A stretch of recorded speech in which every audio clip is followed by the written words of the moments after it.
بسم اللہ الرحمن الرحیم۔ السلام علیکم ناظرین، ہم آج یہ موضوع ہے قرآن کا پارٹ 2 کے ساتھ آپ کی خدمت میں حاضر ہیں، لیکن کہانی میں آگے بڑھنے سے پہلے آپ تمام دوستوں سے التماس ہے کہ ہمارے چینل ذرا سی آہٹ کو سبسکرائب کر دیجئے اور ساتھ گھنٹی کے بٹن کو دبا دیجئے تاکہ ہماری نیو آنے والی کہانی کا نوٹیفیکیشن آپ کو مل سکے۔ شکریہ۔ اس نے مزید کوئی سوال نہ کیا اور ایک یقین کے ساتھ لوٹ آیا کہ اللہ تعالیٰ کی عظیم کتاب اس کے حق میں فیصلہ بہتر کرے گی۔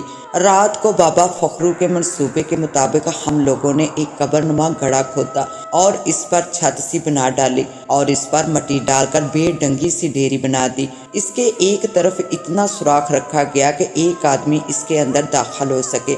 دیکھنے میں وہ قبر نما نظر آتی تھی۔ طے یہ ہوا تھا کہ کل جب صابر علی قرآن مجید لے کر آئے گا تو اس سے کہا جائے گا کہ قرآن مجید کھول کر اس ڈیری پر رکھ دو۔ جب وہ ڈیری پر رکھ دے گا تو ہم میں سے کوئی شخص قرآن مجید سے سوال کرے گا، اے قرآن مجید، تو جس زمین پر پڑا ہے اس پر چنگڑوں نے ڈیرا ڈال رکھا ہے، اب یہ کس کی مالکیت ہے؟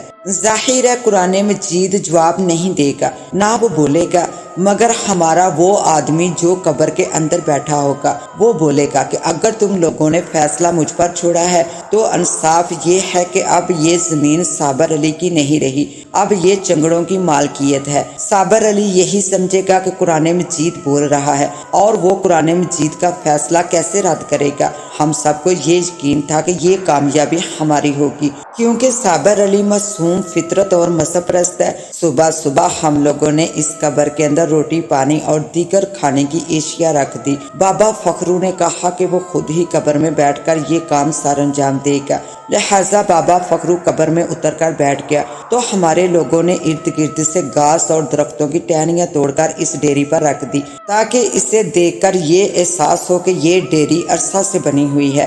قبر کے ایک طرف ایک سوراخ رکھا گیا تھا تاکہ بابا فخرو کو سانس لینے میں دقت نہ ہو، اور جب وہ قبر کے اندر سے بولے تو اس کی آواز بھی باہر موجود لوگوں کو سنائی دے۔ تمام چنگڑ ایک جگہ پر اکٹھے ہو کر حقے کے کش لگانے لگے اور چائے پینے لگے۔ سب کے چہروں پر خوشیاں عیاں تھی کیونکہ آج یہ زمین ان کی مالکیت بن جانی تھی۔ اب وہ چودھری صابر علی کے منتظر تھے کہ وہ کب آئے گا۔ چودھری نے ان کا انتظار جلدی ختم کر دیا۔ وہ گاؤں کے نمبردار اور امام مسجد کو ساتھ لے کر وہاں آ پہنچا۔ نمبردار اور امام مسجد حیران تھے کہ یہ لوگ تو قرآن کو مانتے ہی نہیں، تو پھر انہیں اس پر یقین کیسے ہوگا؟ ان لوگوں کے وہاں پہنچتے ہی گنگو نے پوچھا، چودھری صاحب کیا قرآن مجید بھی ساتھ لائے ہو؟ قرآن مجید میرے پاس ہے، امام مسجد نے جواب دیا۔ قرآن مجید کی یہاں ضرورت نہ تھی کیونکہ ہر شخص یہ جانتا ہے کہ یہ زمین صابر علی کی مالکیت ہے، تم لوگوں کو یہ زمین خالی کر دینی چاہیے تھی۔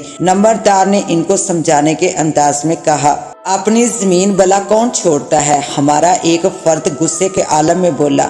گنگو امام مسجد کو مخاطب کرتے ہوئے بولا، آپ قرآن مجید اس اونچی جگہ پر رکھ دیں، ہم ذرا دور ہو کر اس سے پوچھیں گے اور پھر جو فیصلہ یہ کرے گا وہ ہم دونوں فریقوں کو ماننا ہوگا۔ ٹھیک ہے، امام مسجد نے کہا اور پھر غلاف اتار کر قرآن مجید کو چوما، آنکھوں سے لگایا اور پھر صابر علی کو دے دیا۔ اس نے بھی قرآن مجید کو چوما، آنکھوں سے لگایا اور پھر بڑے ادب کے ساتھ کھول کر اس ڈیری پر رکھ دیا جس کے نیچے بابا فخرو چھپ کر بیٹھا ہوا تھا۔ ہم لوگوں نے امام مسجد سے کہا وہ قرآن مجید سے سوال کریں کہ یہ زمین اب کس کی مالکیت ہے۔ مولوی صاحب نے ادب سے آہستہ آہستہ کہنا شروع کیا، اے اللہ کی مقدس کتاب، ہم اپنا مقدمہ تمہیں سنا رہے ہیں، انصاف کرنا تمہارا کام ہے۔ اس کے بعد مولوی صاحب نے اپنا سوال دہرایا۔ جب ان کی بات ختم ہوئی تو سب کی نظریں قرآن مجید کی طرف اٹھ گئی اور کان بھی اس کی طرف لگ گئے۔ ہر کوئی یہی کہتا قرآن مجید کیسے بولے گا، لیکن چند ہی لمحوں کے بعد ڈیر کے اندر سے بابا فخرو کی آواز سنائی دی۔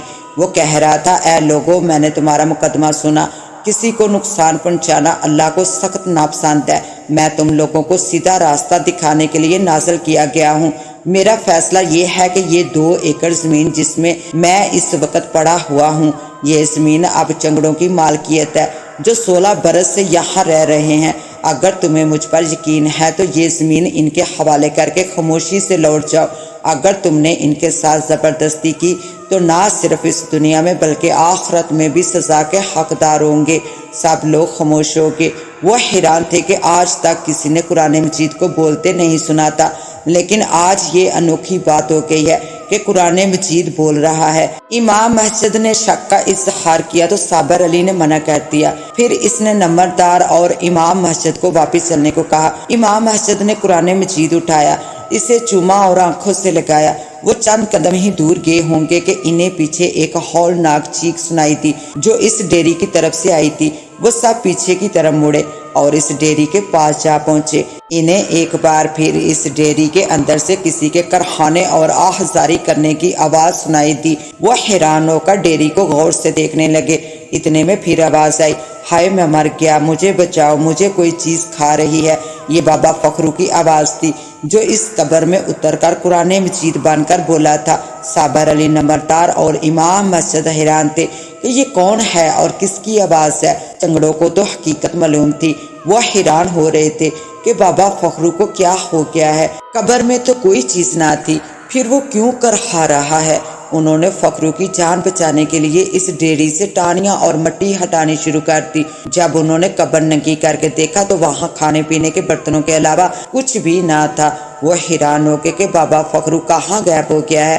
ابھی وہ یہ سوچ ہی رہے تھے کہ 4-5 گز دور سے پھر ویسی ہی آواز سنائی دینے لگی، بالکل پہلے کی طرح ہولناک چیخ و پکار اور کراہیں۔ تمام چنگڑ اس جگہ کو کھودنے لگے جہاں سے وہ آواز آئی تھی۔ انہوں نے کافی گہرائی تک زمین کھودی لیکن وہاں سے بھی کچھ نہ ملا، لیکن آواز تھی کہ برابر آ رہی تھی۔ چنگڑوں نے ساتھ والی جگہ کھودنی شروع کر دی مگر بے سود۔ تمام دن وہ خوفناک اور دل دہلا دینے والی آواز زمین کے مختلف حصوں سے آتی رہی، کبھی ایک کونے سے اور کبھی دوسرے کونے سے۔ چنگڑوں نے اس زمین کو کئی جگہوں سے 2-2, 3-3 گز کھود ڈالا مگر بابا فخرو کہیں بھی نہ ملا، یہاں تک کہ سورج غروب ہونے لگا۔ تمام چنگڑ تھک ہار کر بیٹھ گئے۔ اب اندھیرا پھیلنے لگا تھا کہ بابا فخرو کی آواز آئی۔ وہ چلا رہا تھا، خدا کے لیے مجھے معاف کر دو، مجھے بچا لو، میری ہڈیاں ٹوٹ رہی ہیں اور میرے جسم پر بڑے بڑے پھوڑے نکل رہے ہیں جن میں درد ہو رہا ہے، اتنا شدید درد کہ میں برداشت نہیں کر سکتا، مجھے سانپ اور بچھو ڈس رہے ہیں، تم لوگ یہ زمین چودھری صابر علی کو واپس کر دو، یہ اسی کی ہے، وہی اس کا مالک ہے، ہم فراڈی لوگ ہیں، قرآن مجید نے ہمارا فراڈ نہیں چلنے دیا، اس نے اپنا سچا فیصلہ سنا دیا ہے۔ اس کے ساتھ ہی بابا فخرو کی آواز مدھم پڑ گئی اور پھر بالکل ختم ہو گئی جیسے وہ زندگی ہار گیا ہو۔ سارے چنگڑ صابر علی کے قدموں میں گر گئے اور اس سے اپنے گناہ کی معافی مانگنے لگے۔ صابر علی نے ان سے کہا، میں تمہیں ایک شرط پر معاف کر سکتا ہوں کہ تم دل سے توبہ کرو، خدا سے معافی مانگو اور مسلمان ہو جاؤ۔ سارے چنگڑوں نے اس کی شرط قبول کر لی، انہوں نے توبہ کی اور امام مسجد کے ہاتھوں کلمہ پڑھ کر مسلمان ہو گئے۔ صابر علی نے ان کو نہ صرف معافی دی بلکہ 2 کی بجائے 4 ایکڑ زمین ان کے نام کر دی اور انہیں کہا کہ وہ اگر خدا اور اس کے دین پر قائم رہیں گے تو وہ کبھی ان سے یہ زمین واپس نہ لے گا۔ چنگڑوں نے ایسا ہی کیا اور صادق دل سے مسلمان ہو گئے۔ انہوں نے تمام بری عادت چھوڑ دی اور اسلام کے حکام پر سختی سے عمل کرنے لگے۔ اللہ تعالیٰ نے بھی ان کی مدد کی اور رہنمائی فرمائی۔ علاقے کے لوگوں نے بھی ان کا ساتھ دیا اور یہاں سب سے پہلے ایک مسجد تعمیر ہوئی، پھر گاؤں آباد ہونا شروع ہوا۔ آہستہ آہستہ یہ ایک مکمل اور مثالی گاؤں بن گیا۔ جو بھی بچہ پیدا ہوتا اور جب سمجھدار ہوتا تو اسے قرآن مجید والا واقعہ سنا کر اسے صرف اور صرف اسلام کے بتائے ہوئے راستے پر چلنے کی تلقین کی جاتی ہے۔ برسوں بیت گئے ہیں، اس وقت کے پرانے لوگ اب اس دنیا میں نہیں ہیں مگر ان کی آنے والی نسل دین اسلام کی خاطر خود کو وقف کر رکھا ہے۔ جب تک کسی بھی گھر کا کوئی بچہ قرآن حفظ نہ کرے وہ گھر مکمل نہیں کہلاتا۔ یہی وجہ ہے کہ ہر گھر میں حافظ قرآن موجود ہے۔ یہ قرآن مجید کا ہی کرشمہ اور فیض ہے، ورنہ نہ جانے ہم کب تک اندھیروں میں بھٹکتے رہتے۔ اس کے ساتھ ہی اب مجھے دیں اجازت، ملتے ہیں انشاءاللہ ایک نیو کہانی کے ساتھ، تب تک کے لیے اللہ نگہبان۔